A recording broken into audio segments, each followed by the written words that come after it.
So I won't talk for long today because I've got a cold. But when I was thinking about giving a talk today, for some reason I decided to talk about forgiveness. And I'm not quite sure why.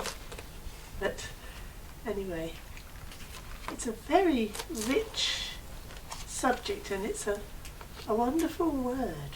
For me, it's a wonderful word. To forgive. To be forgiven. To be forgiven.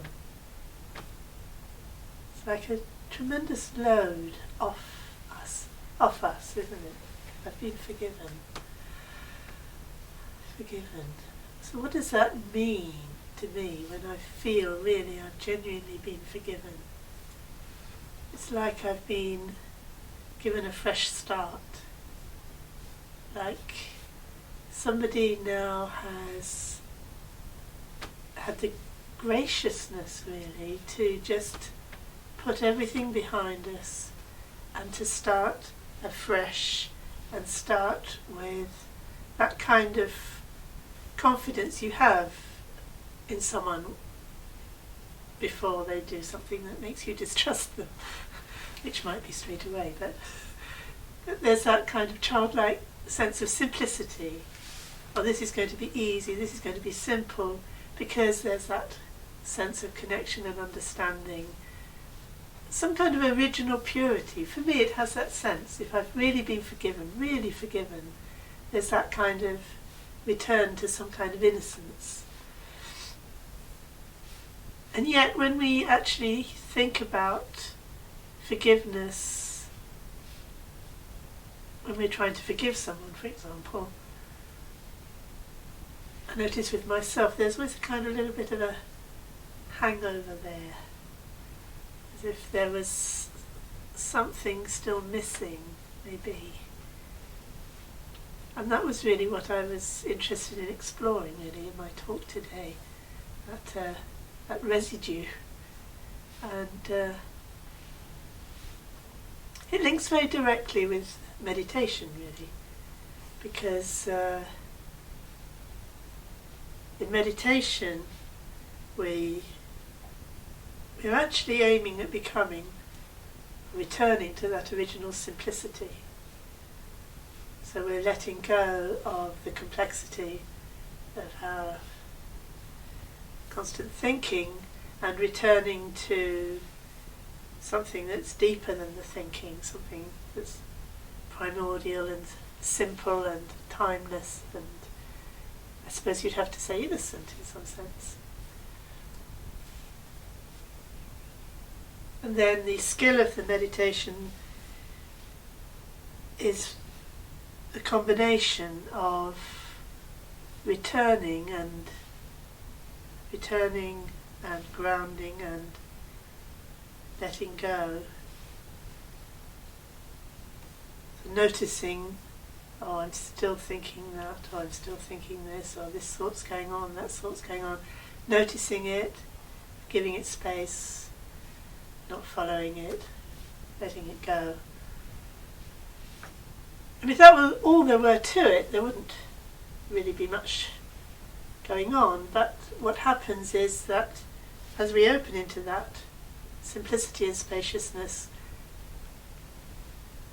you could say our Buddha qualities start to manifest, and we get a kind of aha sense of, yes, that's something's returning. And perhaps as we let go of our storyline of, they did this, they did this, they did this, they did this, and they did this, and then, and so on and so on, and then notice its thinking, letting it go for a little bit. You maybe think it's still lingering here, it's not really gone, and then at a certain point there's a feeling of real love for that person, or a real sense of connection or understanding, or sudden, I say sudden, it's almost like it happens suddenly. I don't know how it happens. There's a change, and I'm now genuinely connecting to that person in a kind of simple way that I couldn't do before. I just couldn't do it. However much I thought about it, I couldn't do it. And then after some time, letting go, not only can I do it, but it's quite joyful and creative and natural. So where did that come from? What was that? And that's the discovery, really. The discovery of the meditation process. It's not just sort of calming down or kind of getting very clear, but there's this sense of discovery of the qualities that are already there. And those qualities that are already there and naturally connect us to others. It's like that effort, how can I forgive them, how can I connect, has dropped away, and you are connected. It's natural. So really you could say all you need is meditation, all you need is the simplicity of resting in meditation.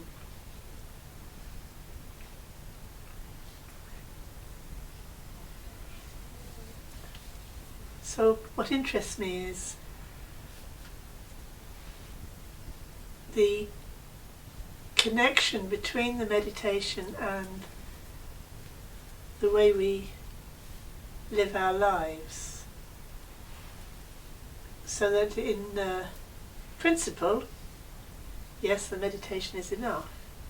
In practice, actually, some kind of further process can really help. That's my experience.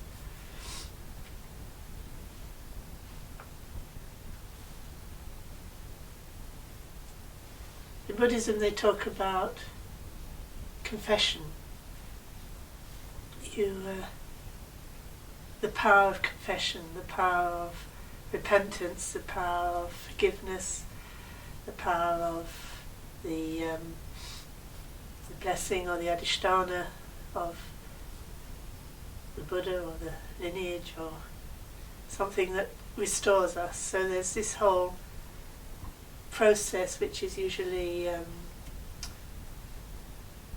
encapsulated in a liturgy of some kind that you repeat.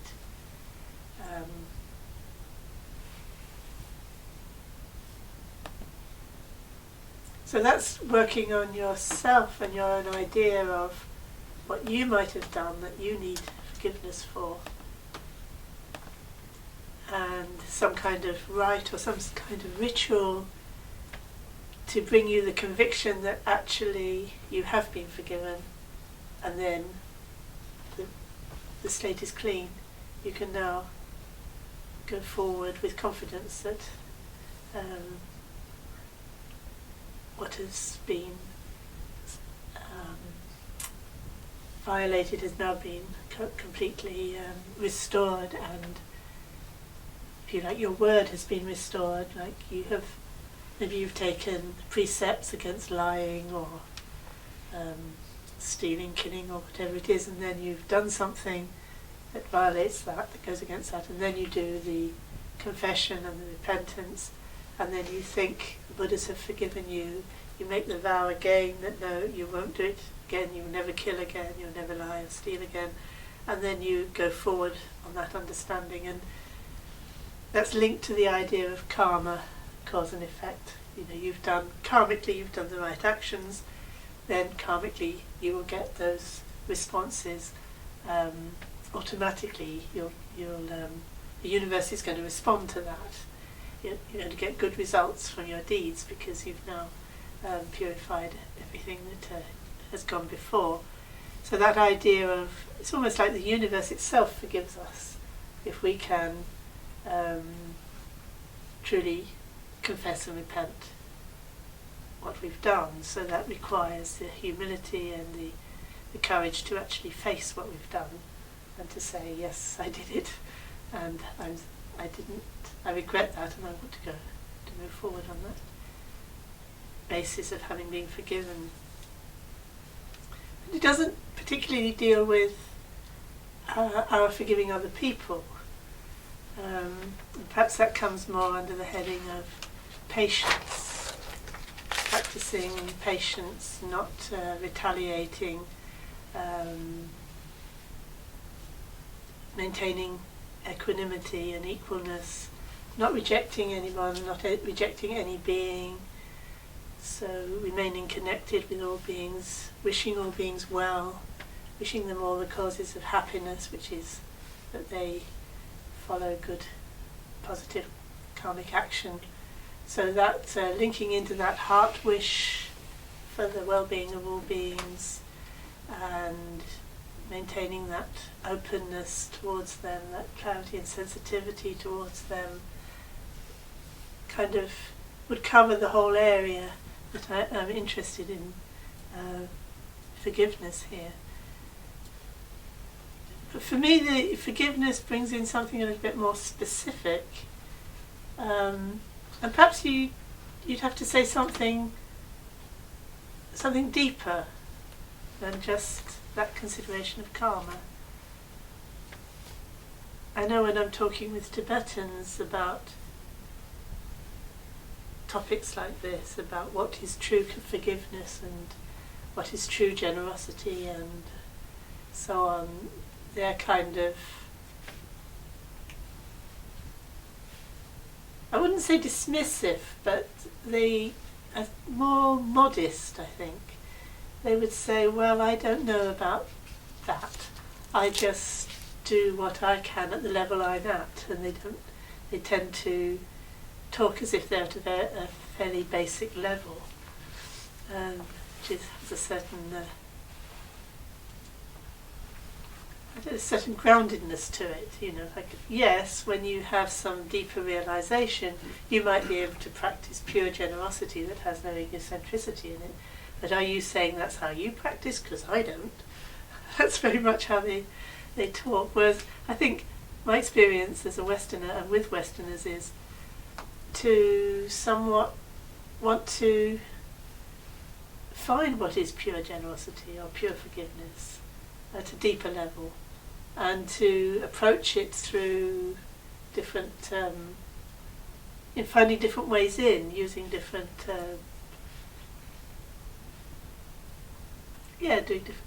using different approaches and using the natural resonances we have with that deeper level of understanding. So I've been thinking about those two approaches, the kind of almost mechanical approach combined with meditation, and the meditation takes that mechanical approach deeper naturally without that much extra analysis or thought. And I was comparing that with my own response to using language and reflection to find that deeper sense of what is really forgiveness and generosity as something that actually is alive in me, perhaps in other Westerners more than perhaps the idea of karma is, because I think as Westerners that's not always a very alive concept. Maybe for us it comes later, that comes alive later. So as I was thinking about it, I was thinking it's almost like there's 5 different levels or stages of the process of forgiveness. As I went on the internet to Google forgiveness, and I found there's some fantastic looking books about forgiveness, which made me feel, I don't really know much about this subject. Nonetheless, it's something we all have to deal with all the time, so I thought we could at least start thinking about it, even if we can't go very deep in just an hour. But looking at it from the point of view of the immediate situation, something something's happened, there's a situation, and this the opposite of forgiveness is arising, which is, total indignation and anger or whatever it is coming up, pain or hurt or whatever. So that's come up and it's kind of shaken our equilibrium, and we're having to start to deal with that. And the first thing, I think, or not necessarily first thing, having written these 5 things down, I thought to myself, are they stages or are they alternative approaches that we use at different times?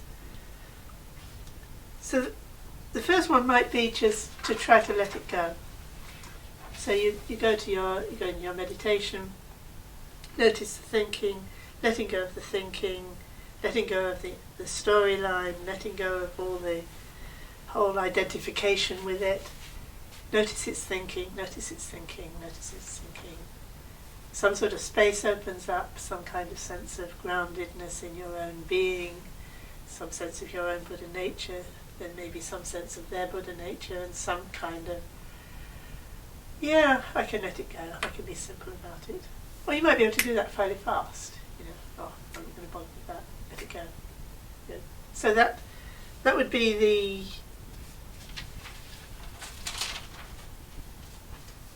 the first possibility, maybe, that we could let it go.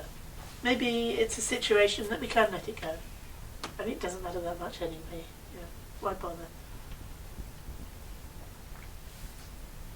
Yeah, don't worry, it doesn't matter, it's fine. And you mean it. It's not really a problem. I can see it's not really a problem. I just got a bit kind of aerated, but it's no problem really, and I mean it. So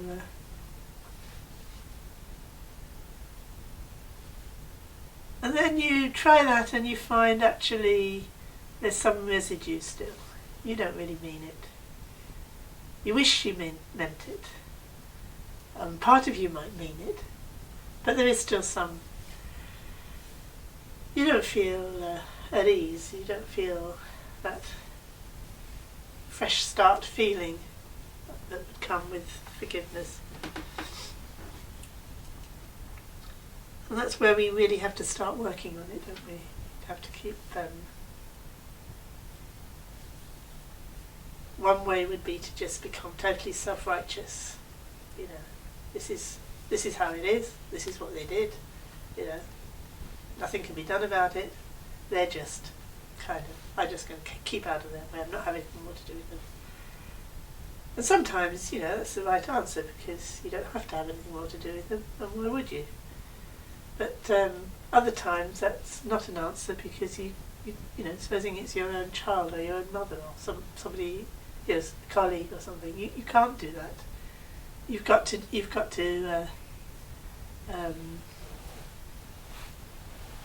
continue living with them and working with them. So at that stage, you can feel that sense of their very presence is annoying you. Like it's them rather than what they did even. It's like we've actually adopted a view about them that we're holding on to. Remembering it, and they did that, it's kind of every time you see them you think, this isn't the way forward. Somehow we're going to have to work harder at this process of letting go and discovering something that's deeper, that's more reliable there. And it's all sorts of things you can do to awaken again that feeling of love and respect for that person. It's like just talking to Tara about it, how you could take that part of you that's kind of not forgiving and make that much smaller than the part that can actually still appreciate the Buddha qualities of that person, that they still have. You could probably see lots of good qualities about them, and almost like deliberately thinking about those so that you associate those qualities with them, rather than always this thing that you're annoyed about.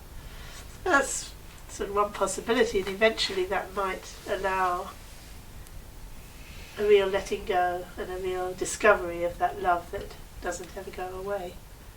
I was thinking about giving this talk on forgiveness this morning, and on the radio there was a news announcement about children abusing parents, and a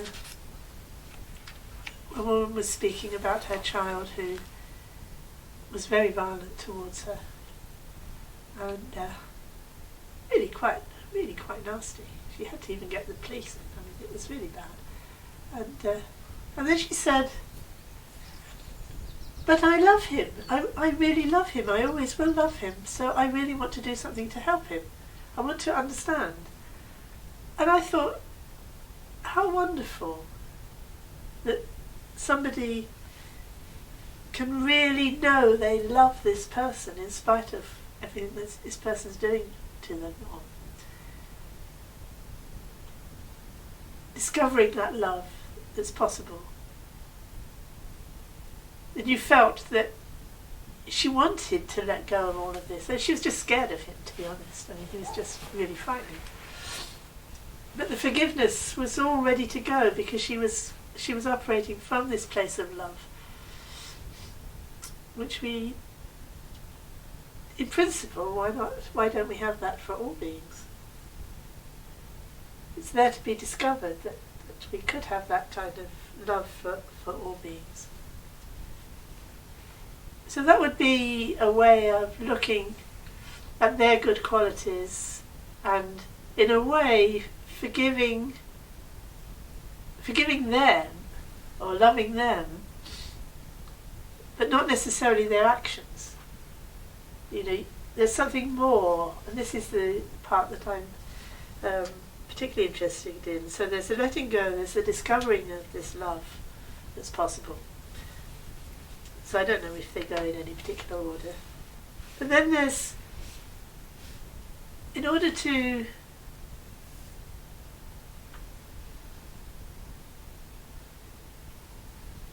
really relate again, if somebody's doing something that we're saying no to, we can't really forgive unless we actually embody that no properly. What we're saying no to, being very clear in ourselves and with them about the no. I'm very struck by Lochana saying, this is the NVC trainer, that anger is basically no, which was a huge revelation for me, because I'd heard for years that anger, the essence of anger, it's taught to be clarity. So when you see the real essence of anger, you recognise clarity, and then it's by linking in with that clarity, the anger itself becomes self-liberated, and I always think this teaching sounds wonderful until I'm angry, and I look at the essence of anger and I think, what is the anger? You know, what is the anger? Is it my feeling? Is it my thinking? Is it what is the actual anger that's the clarity that I'm looking for the essence of? And when Lochana said anger is no, of course that's right. It's like no, and the essence of the no is clarity. So I'm saying no to something, but what am I saying no to? And then we get confused because we're not clear about what we're saying no to. So we're kind of like all out, hit the roof and kind of lots of waving about and that energy. But actually, what are we saying no to? Are we being precise about that? Sometimes we are, aren't we? Somebody tries to attack you and you try to stop them, you just go, no, just kind of cut. And there's a certain clarity about that, especially if you know what you're doing. You can stop somebody attacking you. And I think also generally, sometimes what happens is when the situation arises that we find difficult to deal with, we kind of lose confidence, and we tend to lose our own sense of groundedness in what we're really standing for. Because behind the no, we're saying no, because behind that is actually a yes. We're standing for some yes. So, for example, when somebody's about to hit you and you strike out, you're standing for safety. Yes to safety, yes for personal safety, so that I can deal with whatever's happening, because I'm not going to be any good to anyone if I'm attacked and destroyed. I stand for safety, and safety will produce a no, but it will also produce a yes, because I'm now safe. I'm now able to say to this other person, okay, so what is it you really want? Because I'm safe and I'm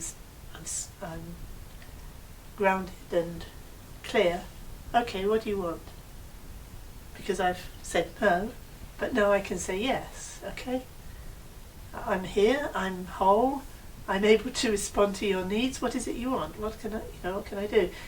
Whereas if you've let that person kind of flatten you, you kind of you can't do anything for yourself or anyone else. So that sense of being centered in your own mandala, your mandala requires certain energy exchange and structure in order to function.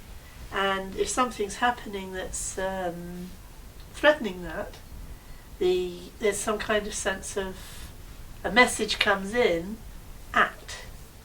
It's like the guardians are saying, act, do something. And if we sort of just kind of say, oh, well, I'll just let it go, at that stage, we kind of step back a bit, and then try to let go again and step back a bit, and then think, I can't step back again. There's nowhere else to go except forward. And I'm laughing as I say that, but anyone who's received my forward movement will know what I'm talking about. It's kind of a sudden sense of, whoops, I've gone back too far, now I need to fill that space again. And everybody's who's kind of being confused by my lack of clarity is kind of thrown back on themselves, thinking, whoa, what was that? And actually, it was my own lack of clarity about my no. So it does relate to the essence of anger being no. If at the beginning I had, hang on, no, but I had felt very grounded in myself as I said it, then there's much more chance there would have been clarity all around about the whole situation. So there's this strange connection between being able to say no clearly and forgiveness, which is kind of interesting. This is where I've been thinking about it. It's very easy to forgive. Well, I say very easy. It's easier to forgive from a place where you feel confident and grounded and clear about your no, than if you've allowed that to become confused, so that you're actually trying to communicate from a very confused place. So there's a kind of kindness in that, in a way. A kindness in being confident and grounded and clear about your no, what you're saying no to, and therefore clear about what you're saying yes to. I can't give you this, but I can give you that. So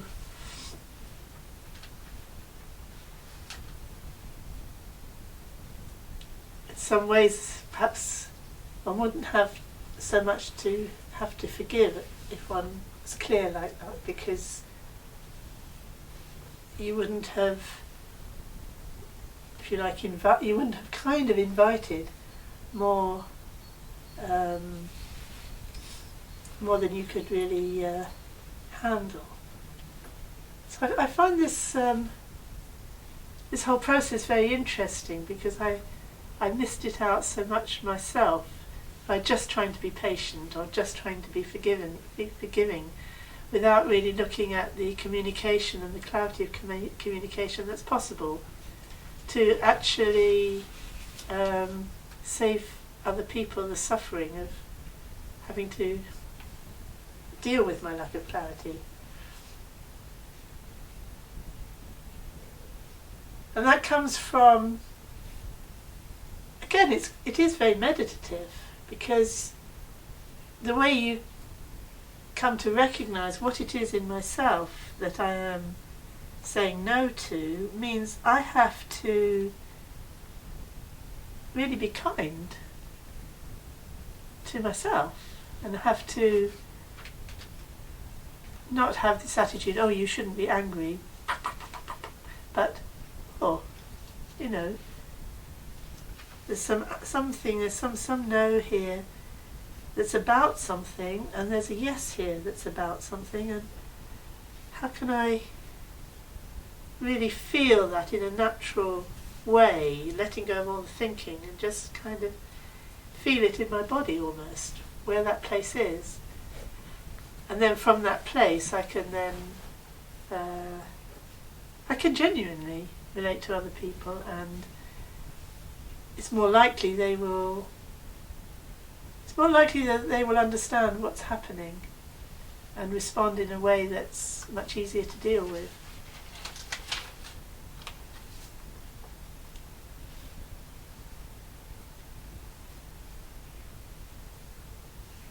So it's very interesting, isn't it, that you've got this one meditative approach where you just remain very simple through your meditation that might work, and then the situation is kind of hotting up and getting quite difficult. Maybe some kind of approach or some hints from the ideas about grounding and centering yourself, honouring yourself, empathy with yourself, focusing on what's really going on for yourself, so that you can communicate clearly, so that no is heard as precisely what you're saying no about, precisely what you're saying yes about, rather than just an angry blast which you're trying to control, which, you know, is interesting as well, but it's kind of, that's why I'm not sure if there's stages or different approaches. So you've got letting go, you've got discovering that love and those good qualities within yourself and the other person, and then there's this embodying the no and recognising the yes, so that you're really grounded. And then the next one, which is like, kind of follows on from that, but might have been something you did immediately, which is connecting with the other person.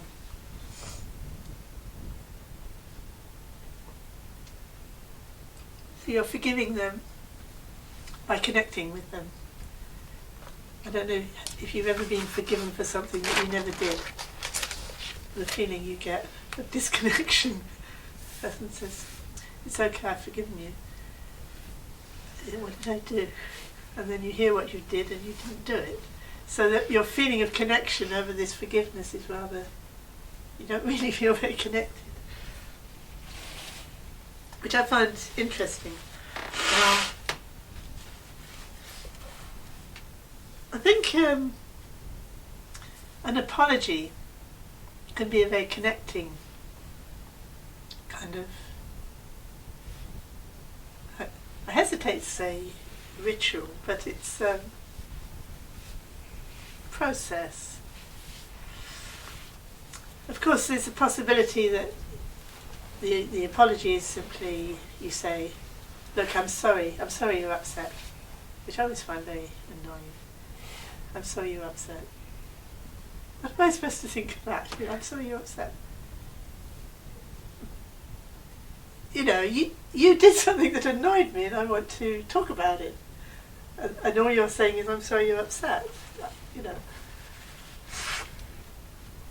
To really connect, there needs to be some kind of willingness on both sides to be open about what's happened. And often I find if there's any kind of upset, more often than not I think it's that there's been a misunderstanding. Something they've said that I misunderstood, or something I said that they misunderstood, or both, probably both. And that when you've actually worked out what they meant when they said that and what you said meant when you said that, actually there isn't any problem anymore because it was a misunderstanding. So in order to get to the point where you can talk about it and find out what the misunderstanding was, there has to be some connecting going on in some way or other.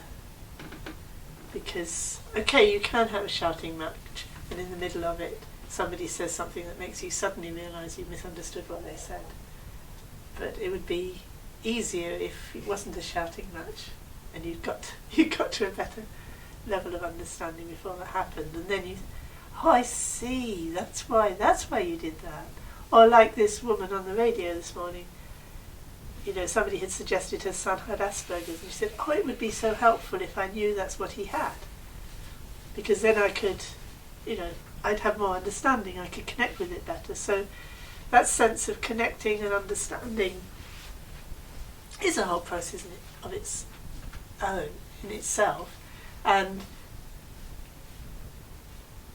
for example, if you realise somebody is annoyed with you and you can kind of understand what it is that has annoyed them, and then you recognise it, and then you can say, oh, I'm sorry, I didn't mean to cause that kind of problem by doing that.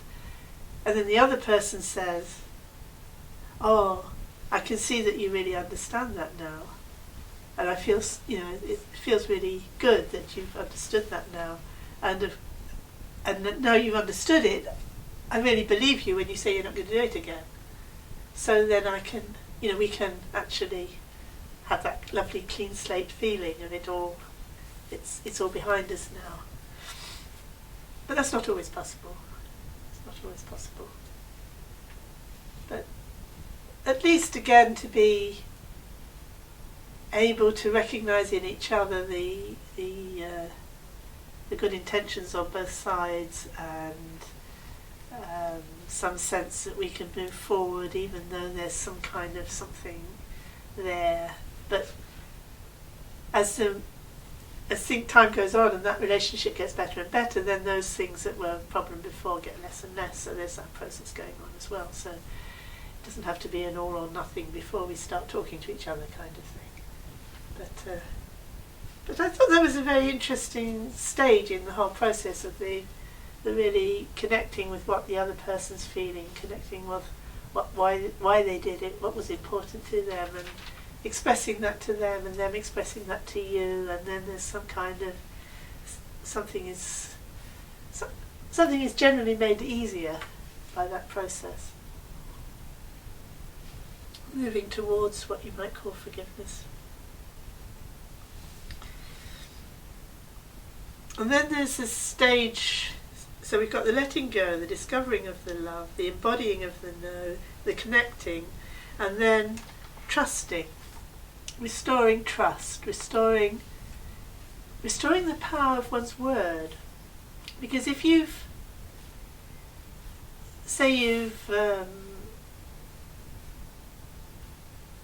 done something that you said you wouldn't do, like you might have promised something and then you broke that promise, and this other person, you want them to forgive you, and they're likely to be, well, they are going to be in the situation where they're thinking, well, you promised before and it didn't mean anything, so why should I believe you now? And that's very painful, isn't it? You know, like, I did promise, and I didn't deliver on the promise, and why should you believe me again? And realising that for them to believe me again would require from them a tremendous act of generosity and graciousness. And yet you're asking them, you know, for that generosity and graciousness, so that my word would be restored, so that I could hold my head high again and be believed, that you would believe me, that I would keep my promise, I would have that power again. It's like this person has the power to restore the power of your word. And I think sometimes this is perhaps what, I don't know, I just noticed when I was Googling forgiveness, it talked about divine forgiveness. And I thought, yeah, when you're sort of facing the universe and you're saying, I've broken my promises again and again, I've failed again and again, but still I want you to believe in me. I want you to help me to keep my word. I want you to help me to believe it again, that I can do it. And I always feel very touched when I think of that you could say, it's the Buddhas and Bodhisattvas say, yeah, we believe you.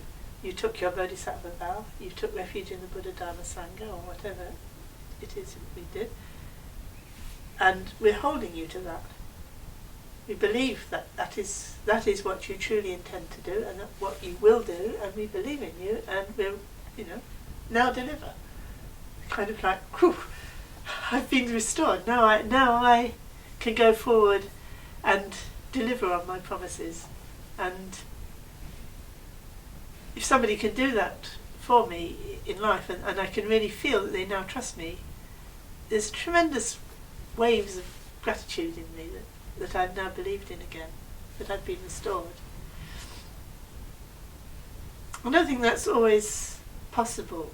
It takes two, if you like. Sometimes when there's terrible things happen, you hear in the news or hear these terrible things that happen to people, and they say they forgive the people who did that to them. And I always wonder, do they mean forgive to that level unless that person has actually played their part? Can you? You can forgive in the sense that you let go of all your resentment. You can again find those feelings of love. You can still feel very, sure about what you're saying no, what you're saying yes to. You can still reconnect. But to restore their word for them, they have to do it too, don't they? It's something that they have to do too. So sometimes with forgiveness, you hear people saying, I could never forgive them. And then other people saying, yes, I forgive them. And I sometimes think, are they using forgive in a different way? Because they haven't been sorry.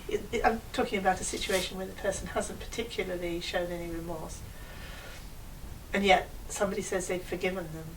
And then I think, but unless they showed remorse and unless they actually asked you to restore them, they can't have that full forgiveness. So perhaps when people say I can never forgive them, maybe they're talking about that. I could never ever think that this person is somebody I could trust again. Whereas somebody else might say, well, not talking about that, I'm talking about I have this feeling of love and forgiveness and no grudges, and it's all on my own side. And I find that really, I wonder sometimes about that. Can it be forgiveness in this sense unless the other person has asked you for it and you have been able to give it to them?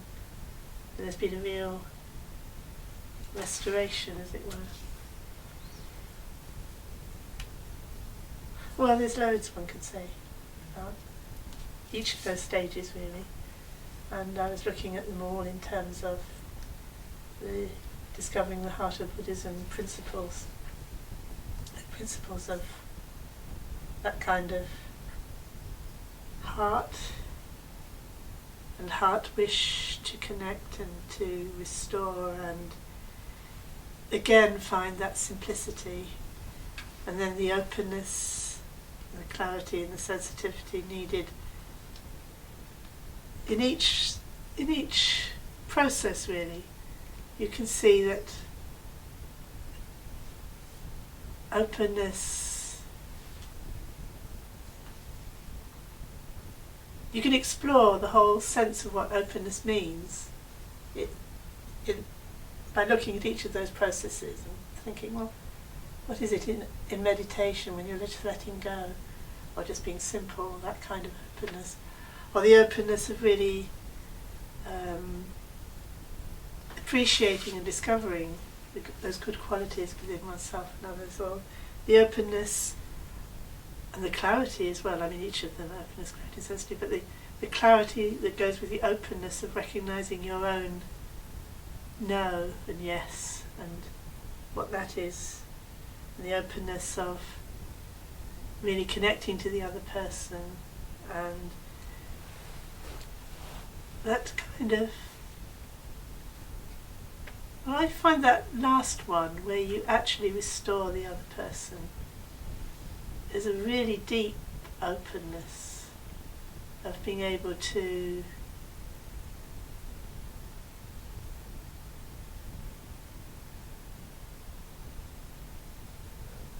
really trust that kind of,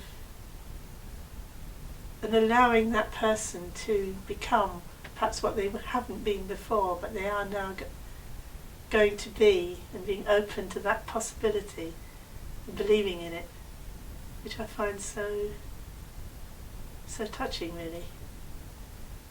It's all openness, isn't it? It's all clarity, it's all sensitivity. It's very easy to say, oh yes, we'll be open, clear and sensitive, but to what extent? And to how deep? And how far do we take it? And then the whole sense of, in order to be clear, we do have to recognise mantras and boundaries and guardians and messages. Can't just think openness, clarity, sensitivity is kind of a bland kind of anything goes. There are rules, if you like, there are principles that have to be respected and maintained in order for us to be effective as people in our display of Buddha nature. So I don't know if anyone's got anything you want to ask. When you were talking about saying our firm no and not doing this thing of stepping back a little bit and a little bit further, which is definitely what I do, and then I get to the boiling point and you just sort of smash forward into everything and everything falls over. Why I often do that is because I simply don't know what the appropriate response is. So I don't know whether saying no would actually be me standing up for the truth of who I am, or whether it is actually some kind of ego bloating, saying I've got to say no and impose myself. Do you see what I mean? So there's a kind of delicate discernment process there. And I just wondered whether you might have some insight about that, or some comment that might help in future getting the balance a little better. Yes, I think you've asked me my own question. What do I thought about that a lot? It is definitely about not being clear, and I think what's I've found as a helpful hint there is something that Katie's well into, which is this focusing, where you actually become much more aware of what's going on in yourself. You could call it self-empathy. It's rather than thinking, oh, I have to decide what to do, I have to decide, is this right, is this wrong, or, should I, shouldn't I, to simply become much more aware of what's going on in yourself, give yourself that extra time. And, I mean, Katie could hold forth at this point about focusing, I'm sure. I don't know, have you got something immediately you want to say about it? One of the things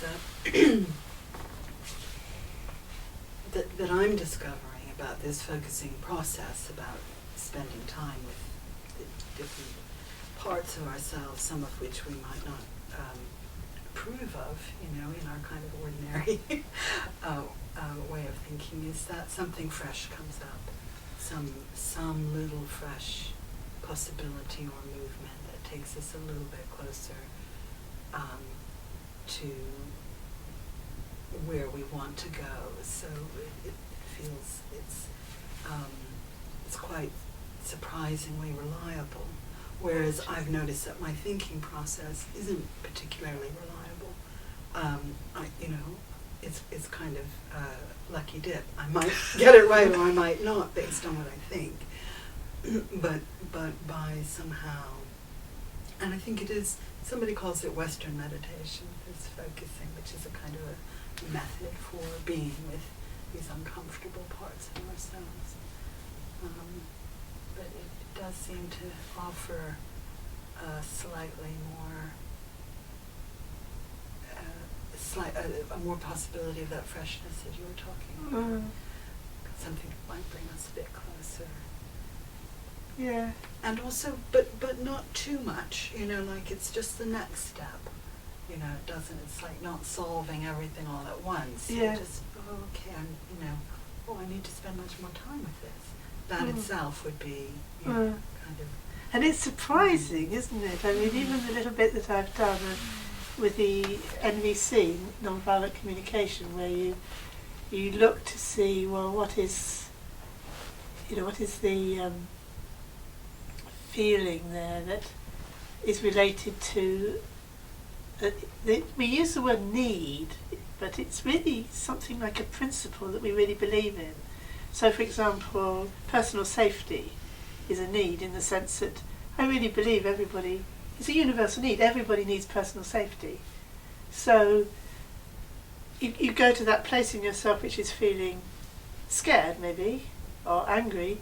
Why? What is it? What is the anger about? It's about personal safety. And it's not just my personal safety, it's everyone's personal safety. This is really important. And then I can embody the principle of personal safety. And then I know that I'm acting from a clear place. And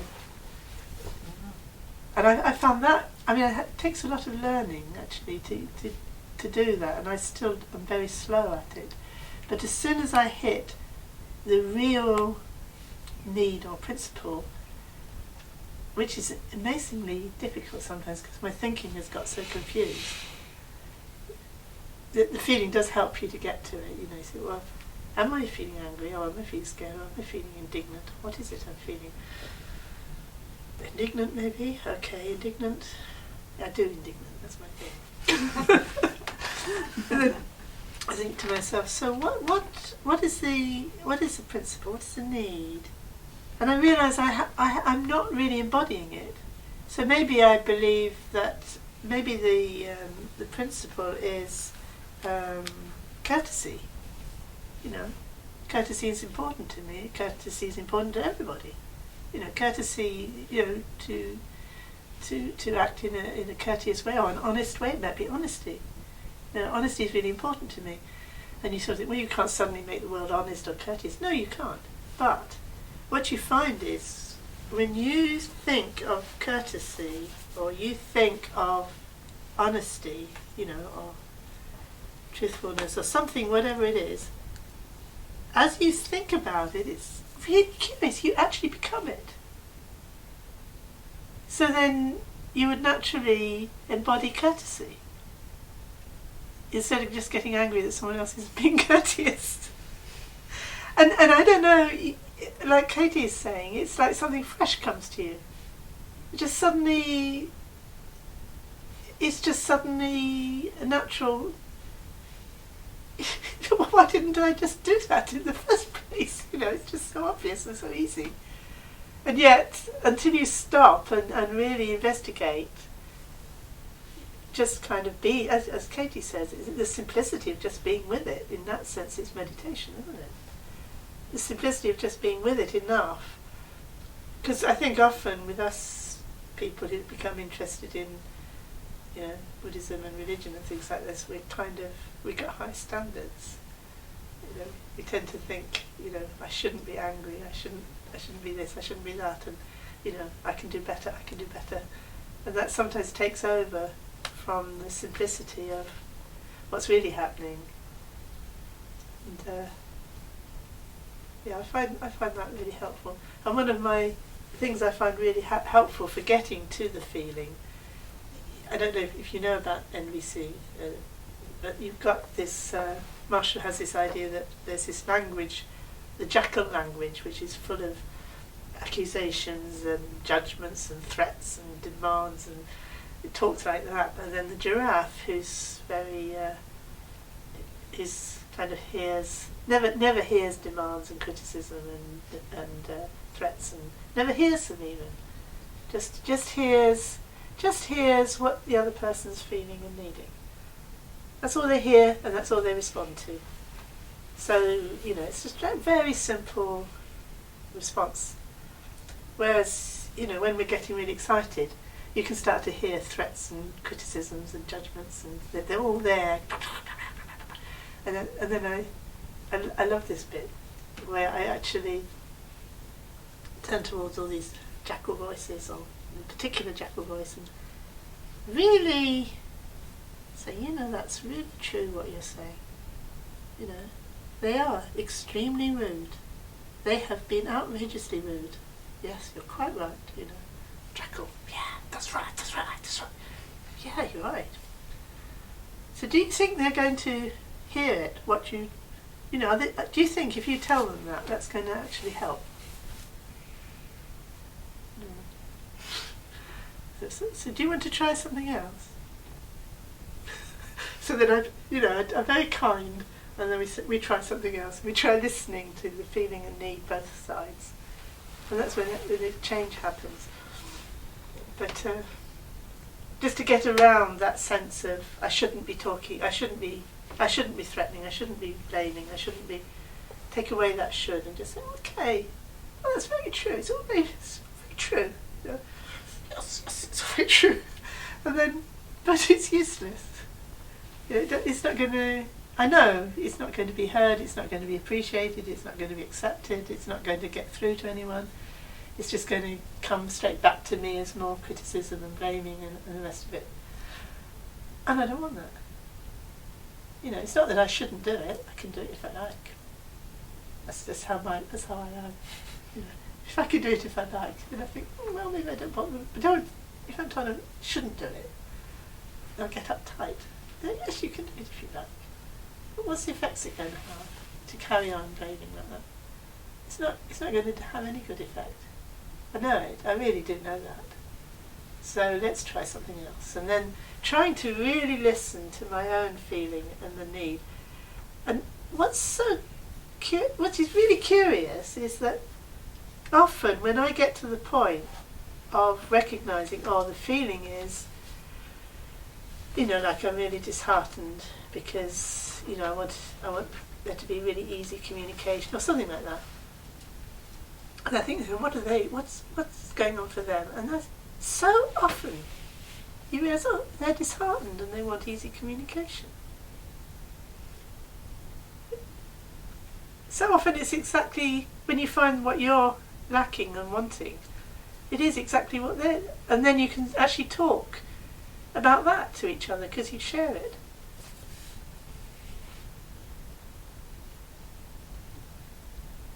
So that's that part, that fourth part, with the connecting, using this kind of MVC connecting, or the sort of focusing, linking in with the embodying that, and as Katie said, it becomes natural, doesn't it? Something completely fresh comes up, which again, it goes back to the discovering. That's why I wasn't sure in the end whether they were in any kind of order. You discover that within yourself, don't you? And naturally, there's some letting go has been going on, hasn't there? Mm. It's more like if the first two can't happen quite quickly, we need to spend some time with the others. Yes, yes, I think that's something like that. Yeah, if the others don't work quickly, then these ones really help to kind of to find, as you say, to kind of find how I could balance that better. No, does that help with your question? Yes, thank you. Mm. It doesn't completely help, but it helps in Work in certain progress. ways. It helps giving me new approaches. Work in progress. It's certainly work in progress with me. Now, how do you get that balance right? Because it is important to stand your ground and stand for something, stand for those principles. That being forgiving and so on is not being, giving up on those. So it's really interesting, isn't it? Mm. Mm. And to what extent, as you say, to what extent am I just rationalising principle just to kind of prove I'm right, which we do. Just something's happened and you're not sure if you're right or they're right, and then you're just trying to argue yourself that you're right. And that, as Katie says, that mental process isn't very reliable. Whereas getting underneath it is much more reliable, isn't it? Yeah.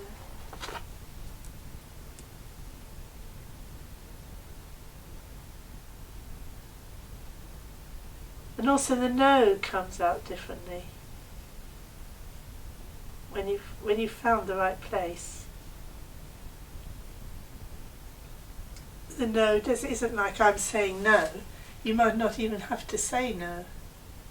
I noticed that with Lochina, that we did a little exercise with I had to ask her for something that she wasn't going to give me, so she had to say no. And every time I asked for it, she would empathise with me and why I wanted it. So that was so nice that I actually just kind of realised she wasn't going to say yes to what I wanted, but I was getting all this empathy, which felt really good. And she never said no, but I stopped asking for it. It was really interesting. I've never managed to do that myself, but I thought it was quite an eye-opener that she didn't actually have to say no. She just was not going to go there. There was no way she was going to give me that book. So she just embodied that entirely. She wasn't going to give me the book. But there was lots of yes there. Oh yes, it would be very useful for you to find, maybe we can find a book like that for you on the internet. Yes. Well, yes, sometimes you do want something that you can't have, don't you? It's a horrible feeling, that, isn't it? Just because she was standing really firm on her, there was no way I was going to get that book out of her, which I found interesting. She didn't even have to say it.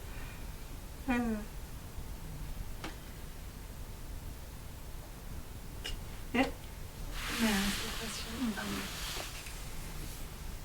I think I find the notion of forgiveness, the word, a little bit difficult. It's not as juicy a word for me as it is for you, perhaps, because it implies that one person is wrong and the other person was right, and one person forgives the other. And more often in my experience, it's just very murky and hard to say. So I'm wondering whether you would agree that that this same process, it doesn't necessarily, I wouldn't have to think of it as forgiveness necessarily, but just whenever you're encountering difficulty, whenever you're out of that kind of connection with somebody, then this is what we do. And whether who forgives who might not necessarily need to be sorted out, but yeah, that's what I was saying, wasn't it? That more often than not, it doesn't get to this point. That you just let it, everybody lets it go a bit and connects a bit more, and then at some point you can move forward. But there are situations in which it is quite clear that that there is a real forgiveness and there is a wrong. there definitely is a wrong by both people's people's standards. For some reason, for me, those usually that seems to sort itself out quite quickly. It's when it's unclear and there's some kind of ongoing misunderstanding. Yeah. Building mistrust. Yeah.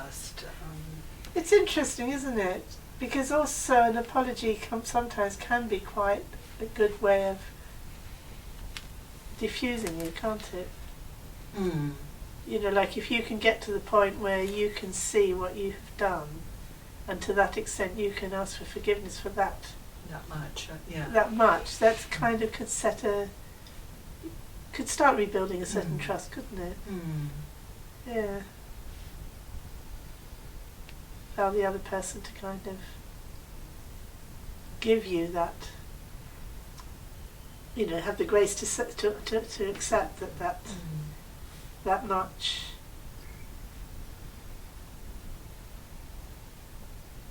And restored that much trust, as it were. They've given you that much, but it may not be the end of it, because there may be more underneath that perhaps you feel it would be nice to hear them apologise for, but you're not going to have that satisfaction, and you can still carry on anyway. It is like a no on their side, isn't it? They've said they're not going to move any further from where they're still in that place where that was the only thing they could do somehow. You sort of have to know you could have done something differently. Yes, that's true, isn't it? That is true. Yeah. Yeah, sudden realisation of what you could have done differently, which comes again, as we've been saying, when you've gone deep enough. Suddenly it pops up that there was another way, actually. Like with me and my jackals, which they're completely right. You know, there's nothing wrong. They're completely right. You know, and it's like within that framework there is no other way. And it's only when I persuade myself that isn't going to be very positive, would I like to try something else, that I actually can really try something else. And I'm surprised that there is. You know, you can step out of that whole jackal mode, and there's something that can achieve exactly what the jackal's trying to get at from a completely different angle. It's quite astonishing. So then, that's because at first I was quite shocked when Marshall said about, I was brought up on apologising, you know, that this is what you did.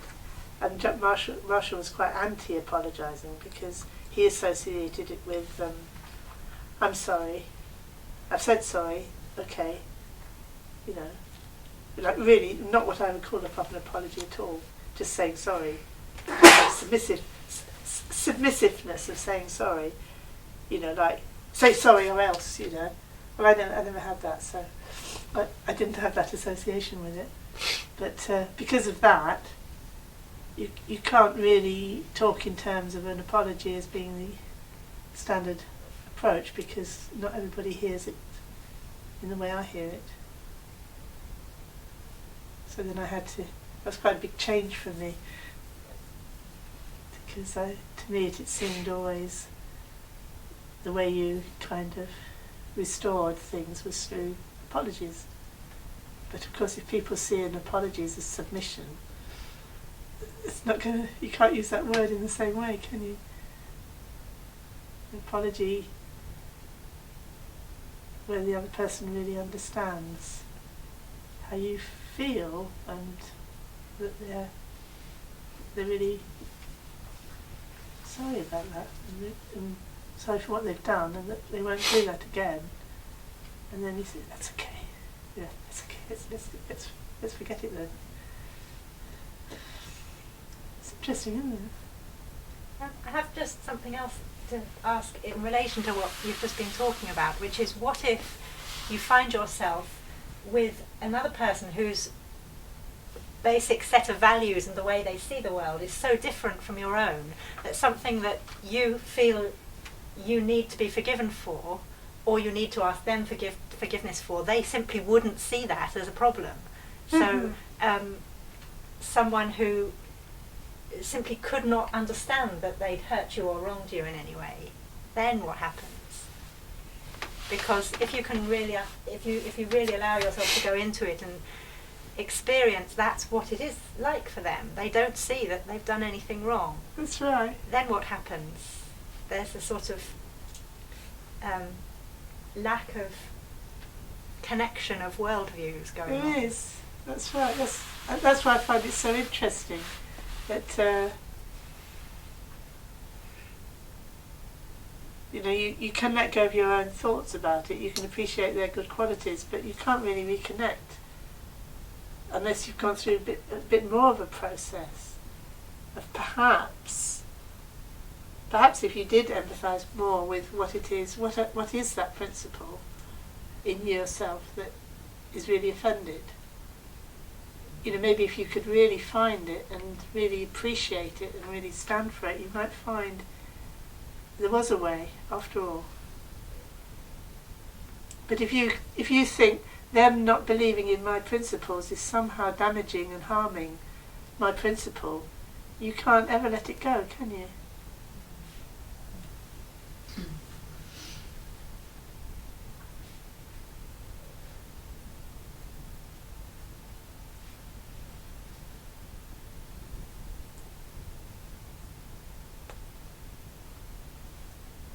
I call it principle. I don't know if that works for other people.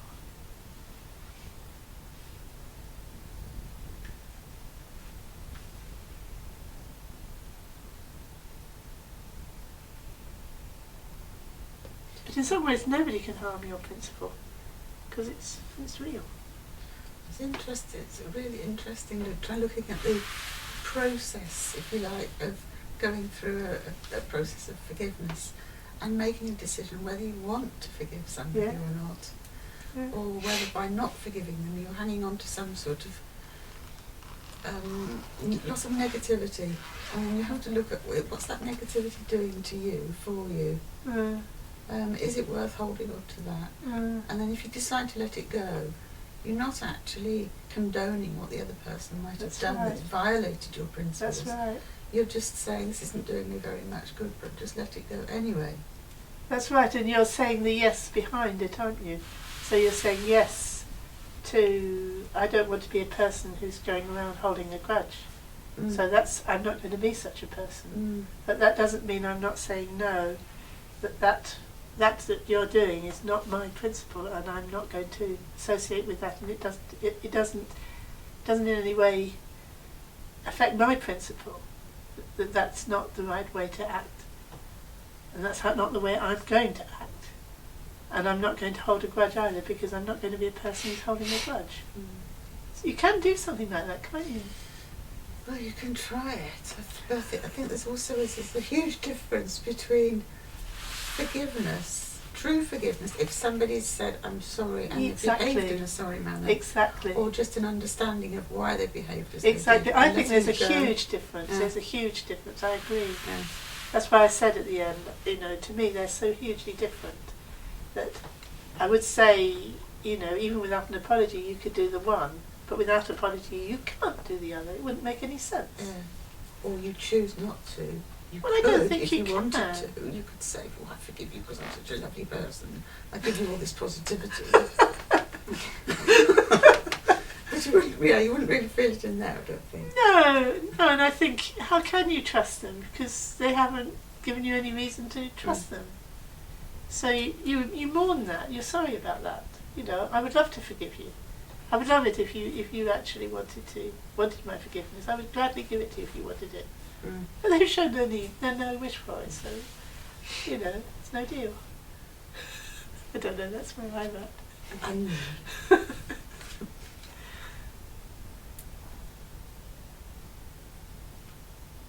But you can still live that principle and demonstrate that principle.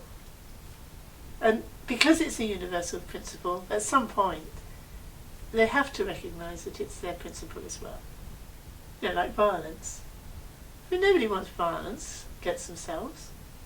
They want personal safety just like you do.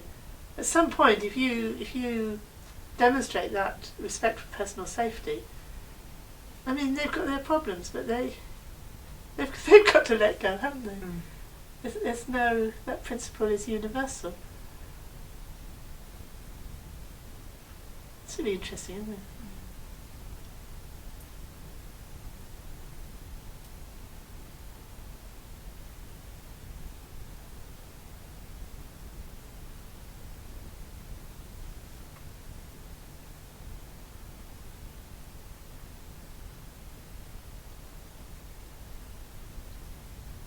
I always find it a relief if I can find what I did wrong. You know, when I can feel, oh, I can do something about it. You know, I can ask forgiveness.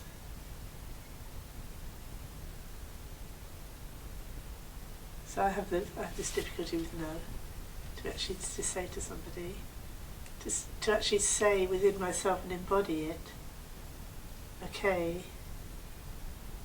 it's okay for me to simply be saying no, it's okay. You know, like Lochana not giving me that book. She just allowed herself to feel totally okay about it. You know, she didn't have any. Whereas I would have been thinking, well, you know, it's my book.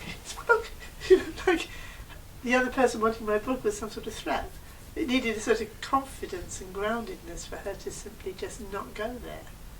I don't go there. You know, it isn't an option. So then she could deal with me beautifully.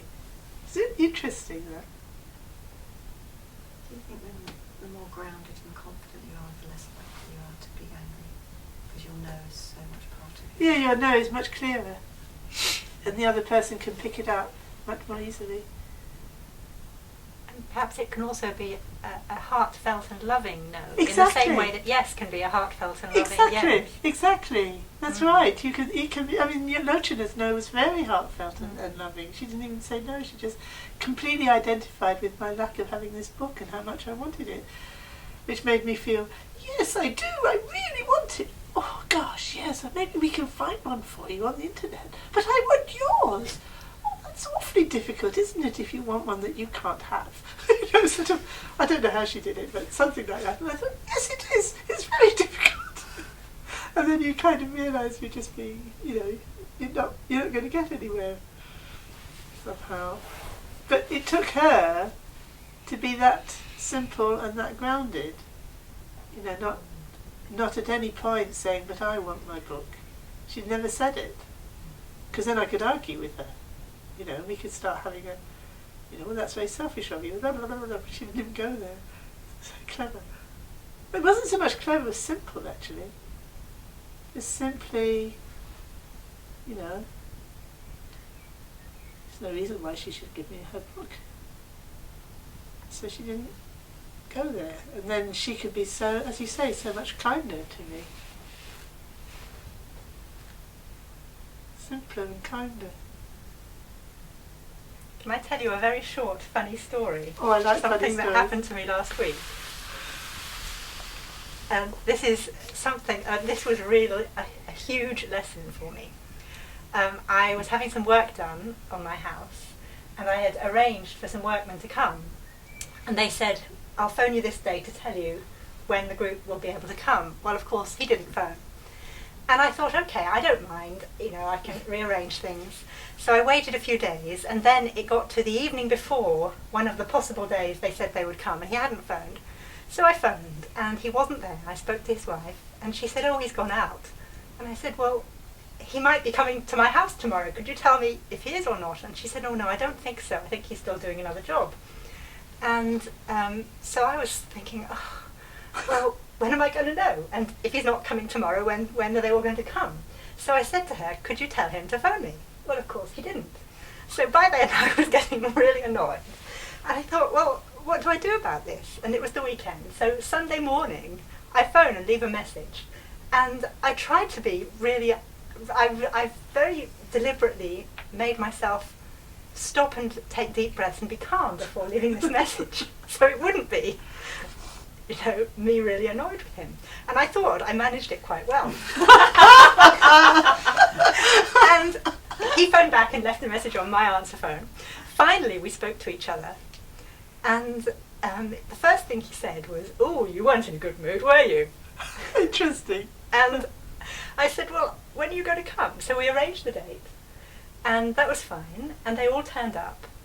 And when they turned up, by that time I had thought about it. And I thought, well, I didn't like the fact that I got annoyed like that. I didn't really know what I could have done differently. So I just said to him, well, what could I have done differently? I didn't want to get annoyed with you. And the fascinating thing that came out of our ensuing conversation was that he basically told me I was the person he phoned back because I had been annoyed with him.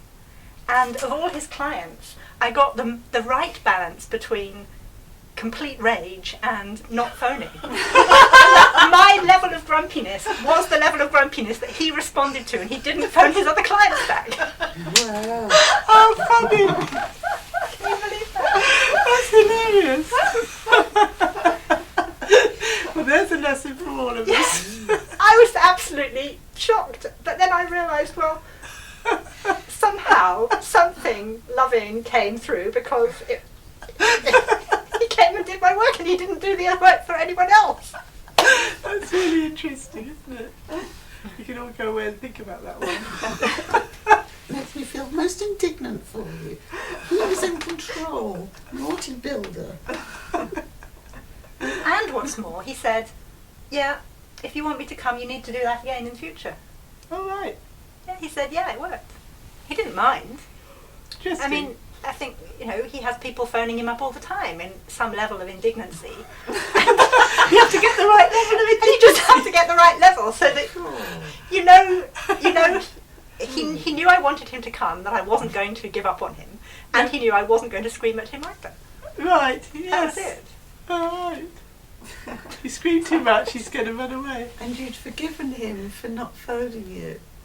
And I was very nice about it when I phoned. He picked up the energy of my call. I mean, I wasn't speaking in an annoyed tone of voice. Right. It was all a huge lesson for me in not assuming without... I just totally judged the situation without knowing what was going on. Yes. Yeah. Yeah. That's the letting go bit, isn't it? Letting go of all the... Just being very... Getting underneath it somehow. Very interesting. It all becomes meditation then, doesn't it? Our daily life situations then become like the same as meditation, really. Same about letting go and finding that those qualities underneath it all. Hasten the day. So shall we say goodbye to all our visitors? Well, I'm going to say goodbye.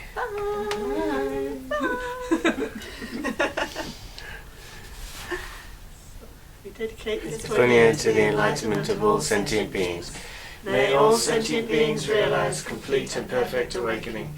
May the heart's awareness awaken in the unawakened. Where it has begun to stir, may it never fade, and may it awaken fully. Chanju samne rinpoche ma jeba nam je je jik jeba nyamba me padang kane gandhi bawasho. Chanju samne rinpoche ma jeba nam je je jik jeba nyamba me padang kane gandhi bawasho. Chanju samne rinpoche ma jeba nam je je jik Jeba nyamba me padang kane gandhi bawasho. Well, that's the only sneeze I did, didn't it? I've been sneezing all day except for doing the talk.